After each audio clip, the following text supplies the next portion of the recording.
is up, Death Nerds? Welcome to the first No Better Death mini-sode.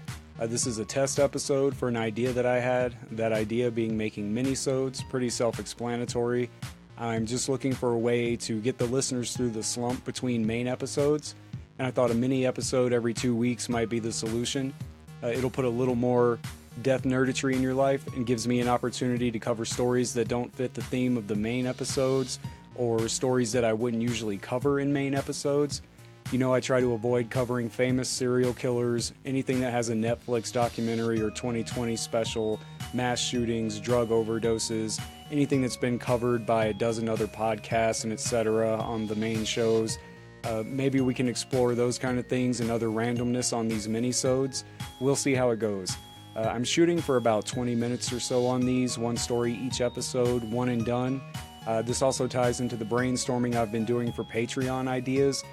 This show has kind of hit that spot where, unless I can get some extra funds to beef it up with things like better gear, more free time to put into research, etc., I'm doing what I can on my own with no funding, so any improvement at this point, beyond improving myself as a host, which I will always need work at, will require monies, so at some point I've got to get a Patreon going.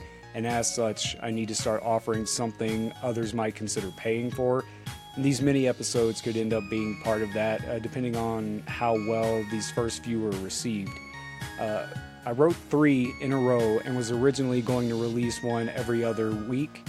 But since I've been so shitty lately about getting the main episodes out on time, I'm going to record all 3 of the first minis in one go, edit them, and put them up all at one time. So whenever you see this one go up, there should be 2 more coming right behind it. These minis won't impact the main episodes in any way. You'll still get them late every week, as is the norm for this show, and they will be the same length. This is just a little add-on, a little extra flavor in your earballs. No welcome to blah blah blah. If you're here, if you're listening, you know what we do here. You know I may offend your little ear holes with swear words and the gory details of people's organic machines being shut down in less than agreeable ways. And you know who I am, your host, Sick Grayson. So yeah, I'm going to drop these first 3 minis, and then probably sometime this weekend or early next week, I'll hit you with the next full-length episode, The Death of Science, where we're going to talk about, rather than individual deaths, we're going to look at death itself. What does it take to be declared dead legally and medically? What can you do with your body when you die? That kind of stuff. And that's probably going to be a 2 or 3 part series. So I'm going to get the first part of that series to you next week. Until then, listen to these 3 minis. The first mini episode, we're going to talk about Rodney James Alcala. And between the time I scripted this episode and recorded it, the team over at Fruit Loops actually did a 2-part series on Rodney Alcala. I haven't listened to it yet because I didn't want it to taint my episode before I recorded it, but as soon as I'm done recording this one, I'm going to go listen to their 2-part series, and I highly advise you do the same. That's Fruit Loops, F-R-U-I-T Loops, Serial Killers of Color. Really good show. If you're not listening to it yet, definitely go check them out. Anyway, Rodney James Alcala. If that name sounds familiar, it's because he's known as the dating game killer. That's right, in 1978, in the middle of his murder and rape spree, Rodney found time to be on ABC's dating game. Rodney James Alcala was born Rodrigo Jacques Alcala Bucor on August 23, 1943 in San Antonio, Texas. In 1951, his father moved a family to Mexico, where he abandoned them 3 years later. Alcala, his mother, 2 sisters, and 1 brother left Mexico for suburban Los Angeles when he was 11. In 1960, Rodney joined the U.S. Army and served as a clerk until 1964, when he suffered a nervous breakdown and went AWOL, hitchhiking from Fort Bragg, North Carolina, to his mother's home in California. He was diagnosed with antisocial personality disorder and discharged on medical grounds. It wouldn't be the last and only diagnosis he would receive. After being caught for his future crimes, psychiatric experts would diagnose him with narcissistic personality disorder, borderline personality disorder, and malignant narcissistic personality disorder with psychopathy and sexual sadism comorbidities. After leaving the Army, Alcala graduated from the UCLA School of Fine Arts and later studied film under Roman Polanski. 60s California and Roman Polanski. Even before he's taken to life, this guy already has two ties, as loose as they are, to the Manson family. Alcala committed his first known crime in 1968. A motorist in Los Angeles called police after watching him lure an 8-year-old girl named Tali Shapiro into his Hollywood apartment. The girl was found alive, raped, and beaten with a steel bar, but Alcala had fled. To evade the resulting arrest warrant, Alcala left the state and enrolled in the NYU Film School using the name John Berger. In 1971, he obtained a counseling job at a New Hampshire arts camp for children using the same alias, but spelled differently. In June 1971, Cornelia Crilly, a 23-year-old TWA flight attendant, was found raped and strangled in her Manhattan apartment. Her murder went unsolved until it was connected to Alcala in 2011. The FBI added Alcala to its list of 10 most wanted fugitives in early 1971. A few months later, 2 children attending the arts camp noticed his photo on an FBI poster at the post office. Alcala was arrested and extradited to California. By then, Shapiro's parents had relocated their entire family to Mexico and refused to allow her to testify at Alcala's trial. Unable to convict him of rape and attempted murder without their primary witness, prosecutors were forced to permit Alcala to plead guilty to a lesser charge of assault. Alcala was paroled after 17 months in 1974 under the indeterminate sentencing program popular at the time, which allowed parole boards to release offenders as soon as they demonstrated evidence of rehabilitation.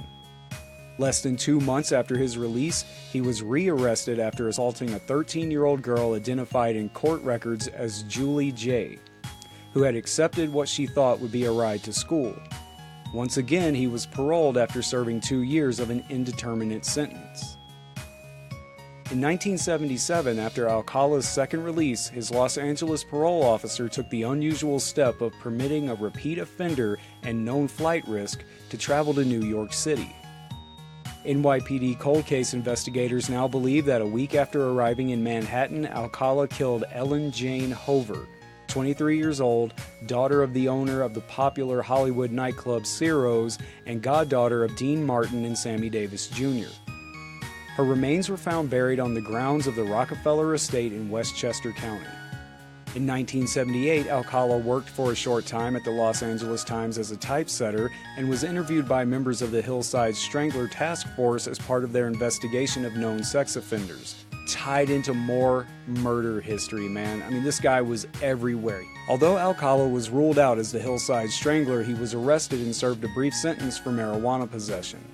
During this period, Alcala convinced hundreds of young men and women that he was a professional fashion photographer and photographed them for his portfolio.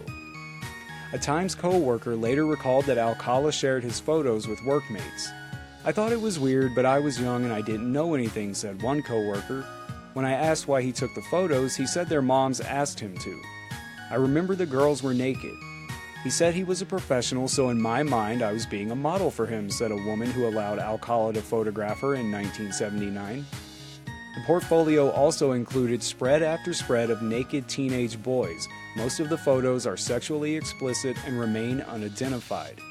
Police fear that some of the subjects may be additional cold case victims. In 1979, according to later trial testimony, Alcala knocked unconscious and raped 15-year-old Monique Hoyt while she was posing for photographs. In 1978, Alcala was a contestant on the ABC game show The Dating Game. Host Jim Lange introduced him as a successful photographer who got his start when his father found him in the dark room at age 13. Actor Jed Mills, who had roles in Alf, Seinfeld, Casino, Twin Peaks, Night Court, and more. Oh my god, I want to be that guy, dude. He was in Alf and Twin Peaks and Seinfeld. Who competed against Alcala as Bachelor Number 1, later described him as a very strange guy with bizarre opinions. Alcala won a date with Bachelorette Cheryl Bradshaw, who subsequently refused to go out with him because she found him creepy. So this guy wasn't a neighbor say he was totally normal and can't believe he was a killer. No, sounds like everyone who met this guy thought he was off. Criminal profiler Pat Brown, noting that Alcala killed at least 3 women after his dating game appearance, speculated that Bradshaw's rejection might have been an exacerbating factor. One wonders what that did in his mind, Brown said. That is something he would not take too well. Serial killers don't understand rejection. They think that something is wrong with that girl.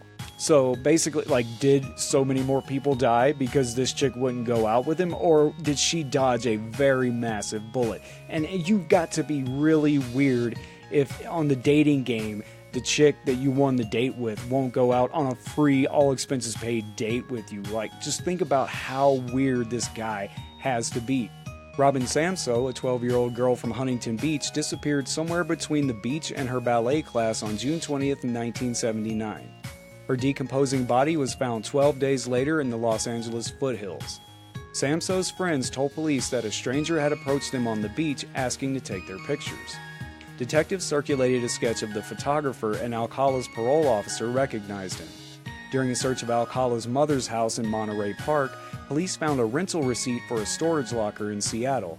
In the locker, they found Samso's earrings.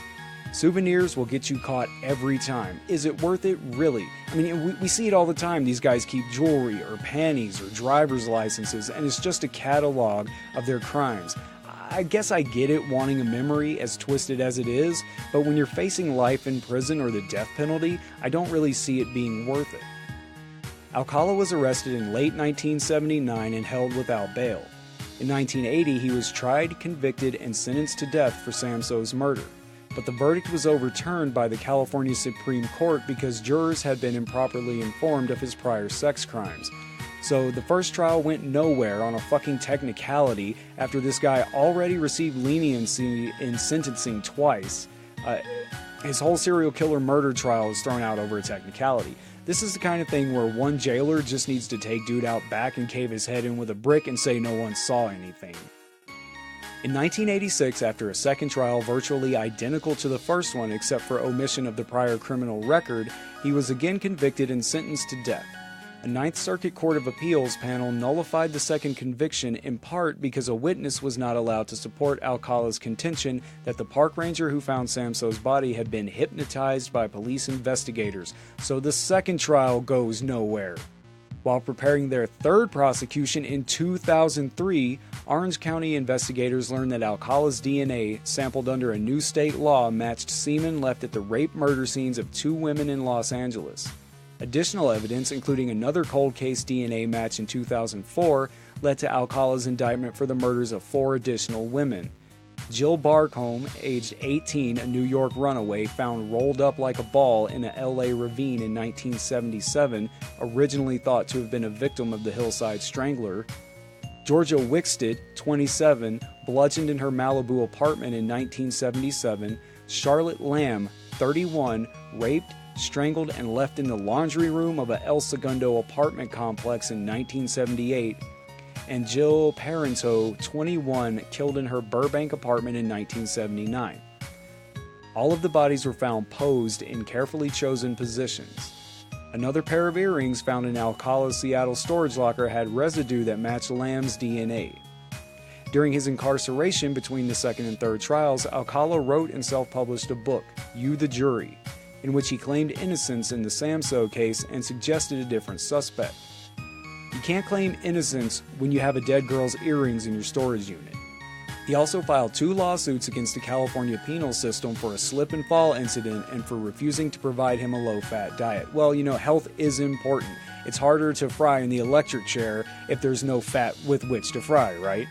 For the third trial, Alcala elected to act as his own attorney, which is never a good move. None of these psychos that ever try to play their own attorney ever get out of it. I mean, Ted Bundy, how well did that go? He looked like a fucking nut bar.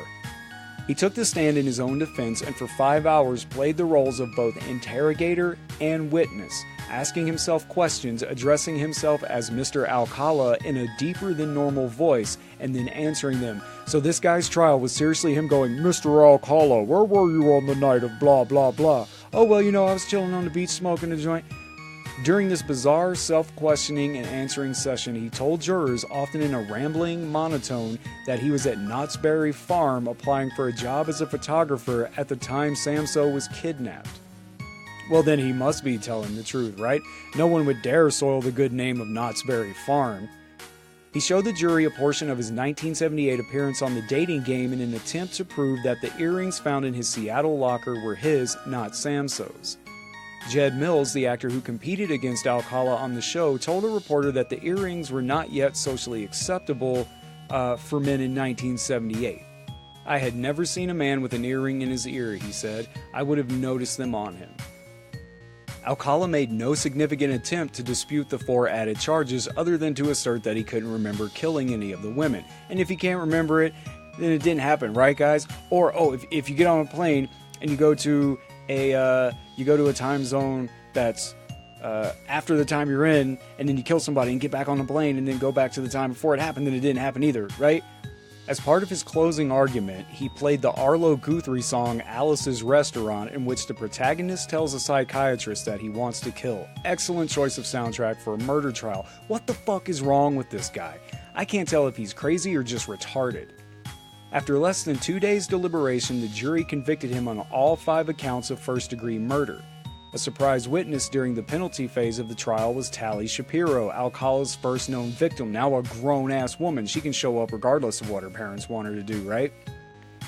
Psychiatrist Richard Rappaport, the only defense witness, testified that Alcala's borderline personality disorder could explain his testimony that he had no memory of committing the murders. The prosecutor argued that Alcala was a sexual predator who knew what he was doing was wrong and didn't care. In March 2010, Alcala was sentenced to death for a 3rd time. That same month, the Huntington Beach and New York City police departments released 120 of Alcala's photographs and sought the public's help in identifying them, in the hope of determining if any of the women and children he photographed were additional victims.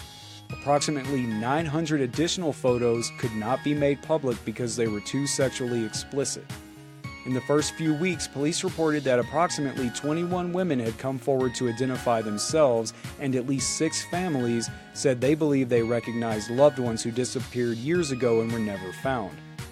None of the photos were unequivocally connected to a missing persons case or unsolved murder until 2013, when a family member recognized the photo of Christine Thornton, age 28, whose body was found in Wyoming in 1982. As of September 2016, 110 of the original photos remain posted online, and police continue to solicit the public's help with further identifications. After his 2010 conviction, New York authorities announced that they would no longer pursue Alcala because of his status as a convict awaiting execution. Nevertheless, in January 2011, a Manhattan grand jury indicted him for the murders of Cornelia Crilly, the TWA flight attendant, and Ellen Hover, the Ciro's heiress, in 1971 and 1977, respectively, using evidence gathered by then ADA Alex Spiro. In June 2012, he was extradited to New York, where he initially entered a not guilty plea on both counts. But in December, he changed both pleas to guilty, citing a desire to return to California to pursue appeals of his death penalty conviction. On January 7, 2013, a Manhattan judge sentenced Alcala to an additional 25 years to life. Also, in 2010, Seattle police named Alcala as a person of interest in the unsolved murders of Antoinette Whitaker, along with another unnamed 13-year-old victim in July 1977, and Joyce Gaunt, 17 years old, in February 1978. And since we know he was in the state, he had a storage unit there, it could have been him. In March 2011, investigators in Marin County, California, north of San Francisco, announced that they were confident that Alcala was responsible for the 1977 murder of 19-year-old Pamela Jean Lamson, who disappeared after making a trip to Fisherman's Wharf to meet a man who had offered to photograph her. Her battered, naked body was subsequently found in Marin County near a hiking trail. With no fingerprints or usable DNA, charges are unlikely to be filed, but police claim that there is sufficient evidence to convince them that Alcala committed the crime.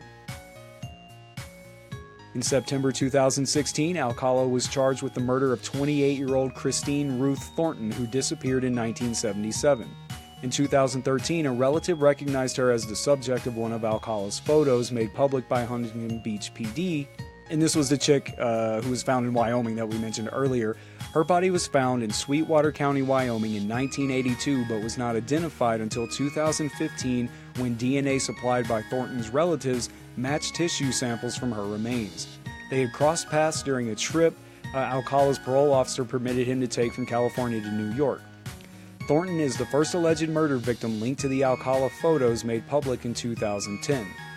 The 73-year-old Alcala was reportedly too ill to make the journey from California to Wyoming to stand trial on the new charges. He remains in California State Prison. Other cold cases were reportedly targeted for reinvestigation in California, New York, New Hampshire, and Arizona. And that is the abbreviated story of Rodney Alcala, the dating game killer, a man so weird he creeped out everyone he ever met, most likely including Sharon Tate's ex-fiance, director, statutory rapist Roman Polanski, and treated his court cases like they were a fucking Bugs Bunny bit. Would I kill those ladies? You might, Rabbit, you might. I mean, what the hell? This dude really sounds like a weirdo. I mean, if it wasn't for all the people he murdered, it would be funny. NoBetterDeath.info for all info on No Better Death. Updates, show notes, link to social media, links to where you can find the show or listen right there on the site. Whatever you want to know about No Better Death, it is there for you. Don't forget to tell your friends about the show and be sure to review, like, subscribe, share, tweet, whatever you do, wherever you do it. Stay tuned for the next episode. I am your host, Sick Grayson. Until next time, try not to die.